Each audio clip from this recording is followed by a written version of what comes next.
Premier ministre, ministre de l'Environnement et du Développement durable, Excellence, la police du sport Barnet est rangée pour vous rendre des honneurs et vous accueillir à l'occasion de votre visite dans la société Type Place. Le commandant d'honneur, commissaire principal Kouimba Bendo Germain. À vos ordres. Exactement. Ok. Bonjour.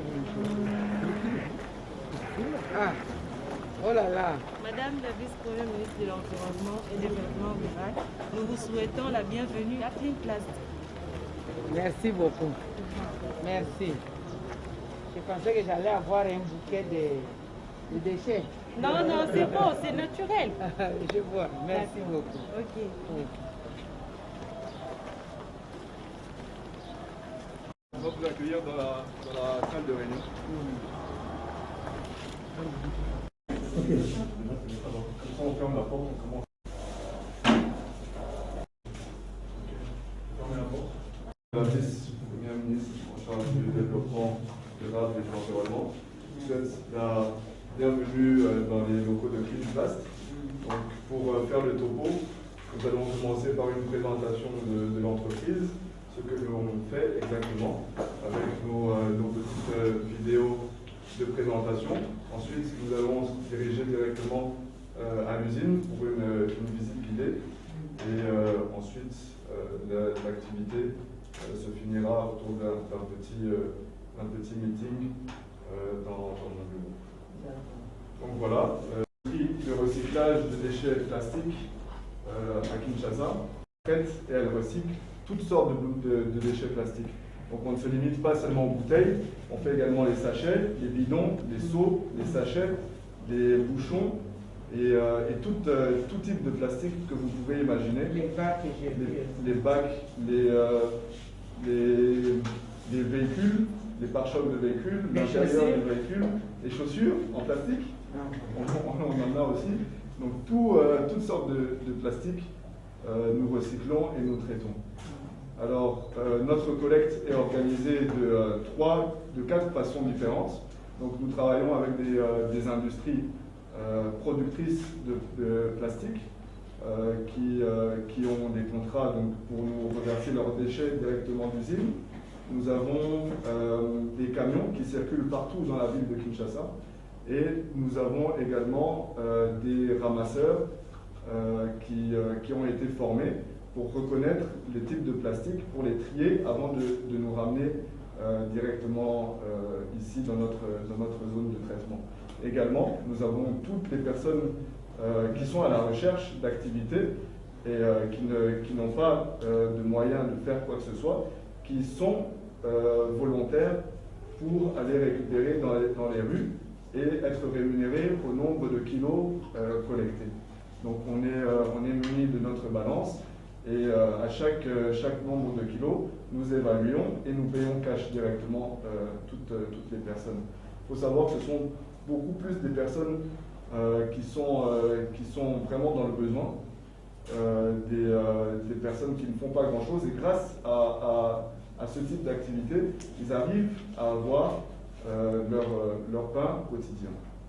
Donc, notre processus de traitement, on rentre dans la partie un petit peu plus technique de l'entreprise. Nous traitons avec des machines et une industrie de dernière génération pour enlever toutes les impuretés et rendre les déchets sous forme de granulés. Les granulés sont réutilisables sur toutes les industries de plastique comme étant la matière première.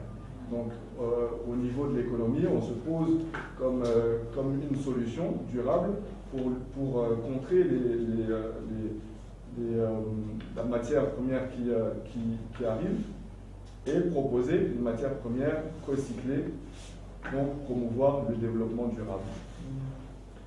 Ça, c'est la première phase de notre industrie. On a également une deuxième phase qui est la construction d'une industrie de biens mobiliers et de construction, tout en produits recyclés à base de nos granulés. Donc pour l'instant, on est dans la première phase, on est en train de se diriger vers la deuxième. Maintenant, on va vous présenter. En attendant, j'ai retenu quelque chose des personnes qui ramassent la manière de collecter. Donc, vous formez. Exactement. Donc, ce sont des personnes formées comment collecter et comment trier. Exactement. Donc, nous expliquons en fait que, par exemple, sur cette bouteille plastique, il y a 3 types de plastique différents. On a le PET, on a le sachet, PP, et on a du HDPE. Donc, toutes ces matières, on a formé des personnes qui forment maintenant à leur tour les autres à reconnaître ce plastique et à les trier. Ça, c'est très intéressant. Ça, c'est très intéressant. Donc, vous-même, vous voyez les formateurs. Exactement. Donc, si jamais on avait un groupe de jeunes gens, femmes et hommes, vous pouvez les former. Exactement. D'ailleurs, on est en train de... La première petite usine que nous avons faite, qui était assez artisanale, avant de se lancer vraiment dans l'industrie, on l'a transformée, on est en train de la transformer en centre de formation pour le plastique. Ça, c'est très intéressant. Donc, je pense que c'est un domaine, parce que personne à Kinshasa n'a une bonne matière et une bonne expertise pour pouvoir reconnaître les déchets et dire ça c'est traité de cette façon, ça c'est traité de cette façon. Parce qu'il faut savoir que dans nos usines, dans nos machines, si la matière qu'on est en train de traiter, disons que ce soit du HDPE, s'il y a une matière étrangère, disons du PP qui y rentre, la matière est foutue. Donc c'est une notion très importante. Très important, c'est pourquoi j'ai retenu ça. Donc le tout va commencer, vous notez, hein, parce que le tout va commencer par la formation. La formation et l'éducation. Au lieu de laisser les gens aller prendre à leur manière. D'accord, merci. Et donc pour ça, on doit forcément passer par la sensibilisation pour que le maximum de personnes puissent comprendre ce que c'est le plastique. Parce que souvent, on a des réunions, même avec des personnes qui sont instruites, mais à la fin de la réunion, on demande quelle est la solution pour les bouteilles. Mais on en a parlé pendant 30 minutes, mais on regarde seulement les bouteilles. On ne sait pas qu'ici il y a une autre matière, ici il y a une autre matière. Donc c'est très important à savoir. Et notre produit de Kinshasa, et pour ce faire, nous sommes obligés de sensibiliser et de former pour reconnaître tout type de matière plastique, pas uniquement une seule matière. Donc on va regarder. Je suis de la société Swista, on produit aussi Testa, on a une division de plastique qui s'appelle Fongo Store et on est aussi dans les cosmétiques, dans l'over cosmétique, on essaie de BioPlus, ça c'est tous nos produits. Alors c'était vraiment important pour nous d'avoir une solution de recyclage dans la ville de Kinshasa parce que beaucoup de fois quand les gens voient les producteurs de l'eau, de différents types de plastique, ils croient qu'on est en train de polluer. Mais quand le plastique est vraiment une opportunité, parce que pour nous, quand Cleanplast nous donne des matières premières, on peut les transformer dans un autre produit. Et aussi dans la chaîne, on peut avoir plus d'emplois avec les gens qui viennent avec le plastique. Et Cleanplast le fait. Alors c'était vraiment important pour nous comme société d'avoir un partenaire comme Cleanplast pour investir dans cette société, pour avoir une solution durable pour le long terme et pour montrer que le plastique c'est vraiment une opportunité pour la ville de Kinshasa et le Congo en général. Merci beaucoup. Moi je vais vous dire, vous vous réjouissez d'avoir Cleanplast et moi maintenant au nom du gouvernement je me réjouis de savoir que Suisse a compris qu'il faut avoir Cleanplast. Parce qu'en même temps, nous polluons, nous devons aussi donner la solution. Oui. Donc, votre contribution dans cette solution de diminuer la pollution est très importante. Donc, nous allons en parler en plus de détails après. C'était ça la vision. On a commencé en 2017, je crois. On a commencé dans ce projet et je crois vous allez voir comment on a vraiment investi et comment la vision est de la société Cleanplast pour avoir une ville qui est propre en donnant des opportunités à tout le monde. Oui, parce que c'est vous qui êtes pointé du doigt. Après, on va retrouver les bouteilles de Suisse dans la rue. C'est ça. S'il n'y a pas quelqu'un qui va les ramasser là-bas, c'est Suisse qui sera pointé. C'est ça. Le fait d'avoir compris que Cleanplast est important, que Suisse soit valorisé, ça c'est une bonne chose. Donc, on va faire un travail ensemble. En fait, c'est ça, en fait, l'économie circulaire. Exactement. Et j'aimerais donner un peu de briefing et d'abord une présentation. Il y aura beaucoup de bruit là-bas. Donc nous avons une filiale de Clean Waste Management. Je commence d'abord avec Cleanplast. Merci beaucoup. La ville de Kinshasa reçoit plus de 9000 tonnes de déchets ménagers, dont 10% sont des déchets plastiques. Ce déchet plastique représente un véritable danger pour notre environnement. Dégradation du milieu urbain, dégradation des sols, pollution des cours d'eau, dégradation de la faune aquatique. Actuellement, les déchets sont déplacés d'un point A vers un point B, créant une accumulation conséquente de ces derniers qui finissent dans le fleuve. La ville de Kinshasa est impactée par les conséquences d'une pollution plastique non maîtrisée. Pour contrer efficacement les problèmes de la gestion des déchets dans la capitale, Cleanplast, c'est la première usine de recyclage des déchets plastiques en RDC et la plus grande en Afrique centrale. Cleanplast propose une solution à 3 volets. 1. Collecte. 2. Traitement. 3. Recyclage des déchets plastiques. Se positionnant comme la première usine de recyclage en RDC, Cleanplast repose sa philosophie sur l'économie circulaire. Avec une capacité de 84 000 tonnes par année, nous envisageons d'aller jusqu'à 200 000 tonnes de capacité d'ici 2023. La collecte se fait grâce à des points de collecte dans les différentes communes de la ville, par nos camions qui circulent dans la ville, grâce aux industries responsables de leurs déchets, grâce à des particuliers indépendants rémunérés par kilo collecte. La matière est alors triée selon différentes propriétés physiques et couleurs. Grâce à la technologie adaptée, les déchets sont découpés, nettoyés et transformés en particules réutilisables dans les industries. Sous forme de granulés, les déchets plastiques redeviennent de la matière première. Ainsi, Cleanplast apporte une solution au problème de gestion des déchets et de pollution urbaine et aquatique dans la ville de Kinshasa.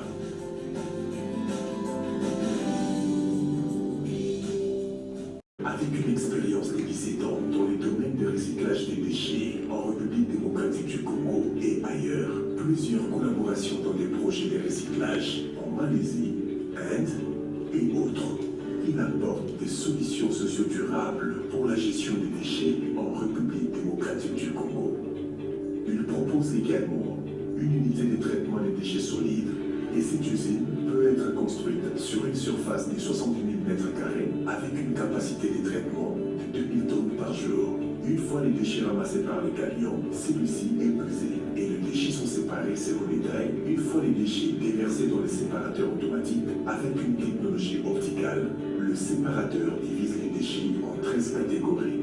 Comme exemple, le métal, le papier, le plastique, le verre, etc. Après, les déchets vont passer par la table de triage pour les contrôles manuels des déchets ou pour remettre les déchets passés par erreur dans sa catégorie. Le produit recyclé seront vendus dans les entreprises de recyclage ou seront envoyés dans les usines de ciment pour y être incinérés.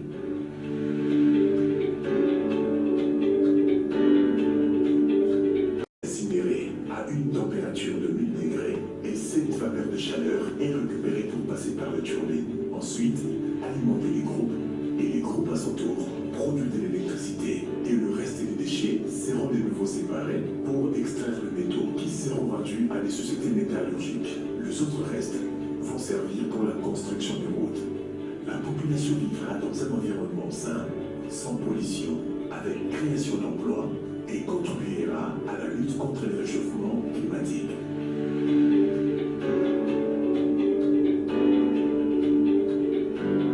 Fertiliseur. Lorsque le camion de déchets arrive, celui-ci est pesé, trié automatiquement. Ensuite, c'est la séparation des déchets organiques des autres déchets. Le biomasse va être transféré dans le gaz méthane. Les déchets biodégradables sont mélangés avec de l'eau, ensuite fermentés et décomposés. Ensuite, il produit les biogaz. Les biogaz peuvent servir pour les véhicules ou pour l'électricité. Et les autres déchets vont servir pour les composts. Et ces composts vont servir pour l'agriculture. Pour l'assainissement des eaux, Waste to Management vous propose les nettoyages des rivières et du fleuve par les bateaux avec les tapis roulants. Cette technologie aide à l'évacuation des déchets, se trouvant sur nos rivières, fleuves, lacs, etc.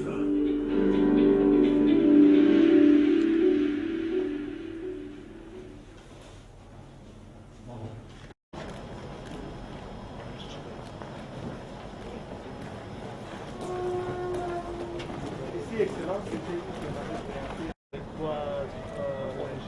Chacun doit venir et faire apprendre comment on peut fabriquer les petits billets. On est chaque jour qu'ils viennent avec les petits matériels et l'excellence ici, c'est notre coordination première. Nous, on reçoit les clients qui viennent avec des matériels, qui sont vérifiés, qui sont pesés et qui sont, il y a les populations et ils sont directement vérifiés pour payer. Comment ils sont pesés? Combien? 12 kilos. Si c'est séparé, si c'est... Et lui, il collecte et on part après chercher chez lui. Oui, alors il y a les autres en détaillant qui viennent et après ils sont payés. De 1000 millions. Donc vous avez du cash. Cash, ils sont payés ici. Et chaque jour, ils sont nombreux. Parce que les matières Galiema, dans les communes de Galiema, ils sont présents. Nous sommes aussi vers Bibois là-bas, après l'aéroport.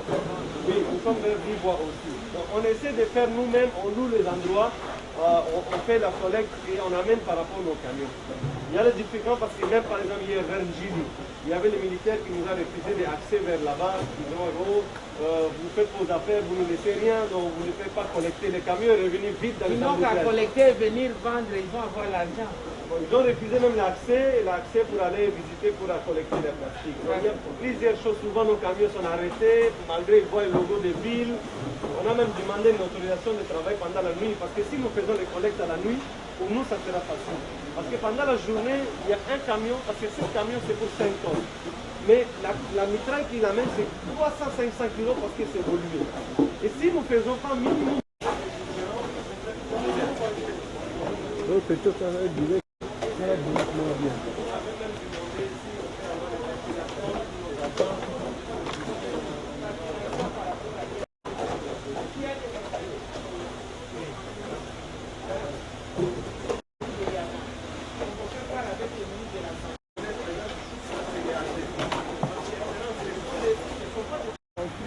Quand vous voyez, vous avez vos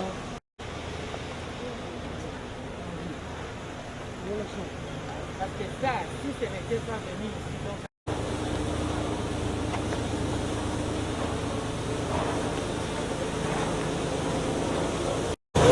C'est qui ça?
Préparé par les couleurs et les catégories. dans le thermos, le tout, le panier.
Vos bidons, vos autres matériels, pour faire les nouveaux bidons, les nouveaux cantines noires, les cantines, ça c'est maintenant les autres bidons. On peut mettre tous les couleurs. Toutes les couleurs.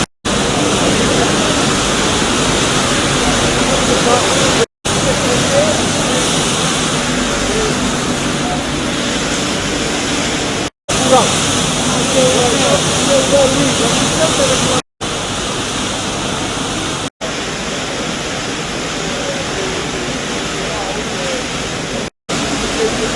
de travailler comme ça pour les industries. Mais bon, on n'a pas de solution pour le moment. Et on peut développer l'énergie avec les... Et nous recyclons, nous pouvons recycler ça. Mais ça fait partie des contrats que vous avez avec les usines. Oui, et on les prête gratuitement. Voilà.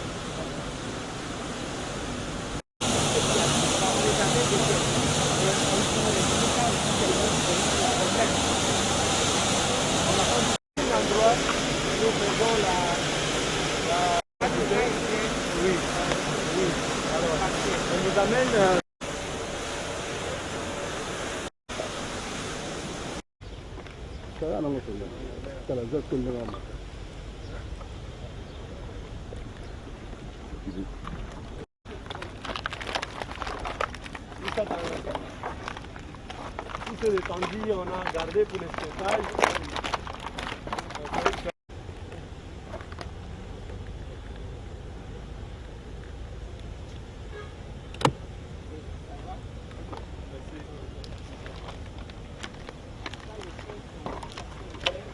Et c'est dans l'eau sale, ça va aller vers le circuit pour aller retirer de l'eau là-bas. Ça c'est maintenant les eaux de canalisation, les eaux simples. Après c'est l'eau avec des poussières de sable et tout ça. C'est là-bas, il y a les poissons que vous mangez, que moi.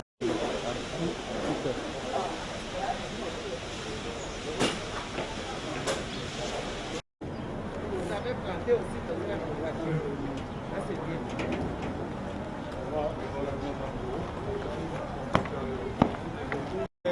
Responsable du gouvernement chargé de question environnementale.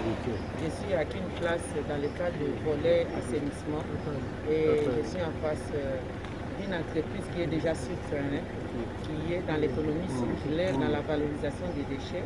Vous m'avez accompagné, vous avez vu des tonnes et des tonnes de déchets plastiques. Ce sont des matières non biodégradables qui sont très nuisibles à la santé de la population, qui sont très nuisibles même au sol, qui dégradent complètement le sol. Mais avec cette usine, ils ont eu la possibilité de tout ramasser, recycler et en même temps on a la possibilité d'assainir l'environnement et en même temps on a la possibilité d'avoir encore d'autres produits dérivés de ces produits recyclés. Je ne suis pas encore arrivé à la satisfaction parce que moi-même, en tant que gouvernement, nous ne sommes pas encore connectés. Jusque-là, c'est une initiative privée qui nécessite à ce que le gouvernement puisse l'accompagner, absolument. C'est lorsqu'il y aura l'accompagnement du gouvernement, nous allons voir déjà, il y a une grande partie de la solution que nous avons trouvée parce qu'ils sont là sur le terrain concret. Ce n'est pas seulement des projets préparés. Et la satisfaction sera lorsqu'il y aura aussi l'apport du gouvernement pour élargir les champs d'action. Et quelle est la motivation? La motivation, c'est que le gouvernement est lancé dans l'assainissement. Nous sommes en environnement, il n'y a pas que les volets forêt, il y a aussi les volets assainissement. Et voilà, c'est pourquoi je suis venu les voir.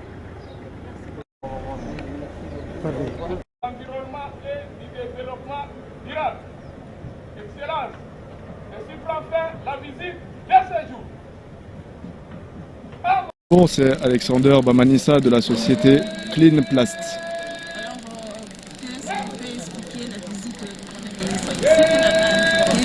Oui, tout à fait. Nous avons eu l'occasion d'échanger, de prendre contact il y a une semaine. Et donc notre société, qui est une société de collecte, de traitement et de recyclage de tous les déchets plastiques, a montré le souhait à Madame Eve Bazaïba, vice-première ministre en charge du développement durable et de l'environnement, à visiter notre usine de traitement et de recyclage de déchets plastiques. Alors ça fait combien de temps depuis que vous faites ça? Alors l'usine a commencé il y a maintenant 3 ans, mais l'expérience que nous avons à travers nos membres de l'entreprise, c'est une expérience de plus de 17 ans dans le secteur du recyclage des déchets. Combien de temps que vous êtes ici en République démocratique? Je suis d'ici. Combien de temps? Ça fait combien de temps que la société, l'entreprise 4 ans. 4 ans. 4 ans.